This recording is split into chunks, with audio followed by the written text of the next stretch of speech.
ડાંગ જિલ્લા પોલીસ વડા શ્રી યશપાલ જગણિયાના માર્ગદર્શન હેઠળ અને ડાંગ જિલ્લા ડીવાયએસપી શ્રી એસજી પાટીલ પાસેથી મળતી માહિતી મુજબ આજરોજ સાપુતારા પોલીસ ટીમ દ્વારા સાપુતારા શામગામ રોડ પર માલેગાંવ મેઇન યુ-ટર્ન પર ઘણા જીવલેણ અકસ્માતો થાય છે. સદર જગ્યાએ અકસ્માતો થતા અટકાવવા માટે વળાંકો પર માટીકામ કરી રોડ પહોળા કરવાની કામગીરી કરવામાં આવી છે.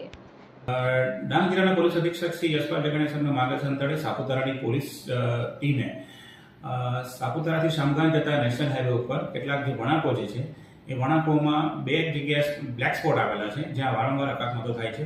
રિસન્ટલી એક છેલ્લો અકસ્માત જે લક્ઝરી બસ ખાઈમાં પડી ગઈ હતી જેમાં 6 જેટલા વ્યક્તિઓના મૃત્યુ નિપજ્યા હતા. એ જગ્યા ઉપર પણ થોડી રોડની આજુબાજુમાં પેવરિંગની કામગીરી કરવામાં આવી રહી છે. તેમજ ડાંગ જિલ્લાની સાપુતારા પોલીસ સ્ટેશનની ટીમ દ્વારા પણ કેટલાક જે વળાંકો છે, જોખમી વળાંકો છે, ત્યાં રસ્તો થોડો પહોળો થાય તો વાહનોની અવરજવર સરળતાથી થઈ શકે એમ છે. ત્યાં પણ ડાંગ જિલ્લા પોલીસની સાપુતારાની ટીમ તરફથી માટીકામ કરીને રોડ પહોળા કરીને એ જે અકસ્માતો થવાની જે શક્યતાઓ જે છે એને દૂર કરવા માટેનો પ્રયત્ન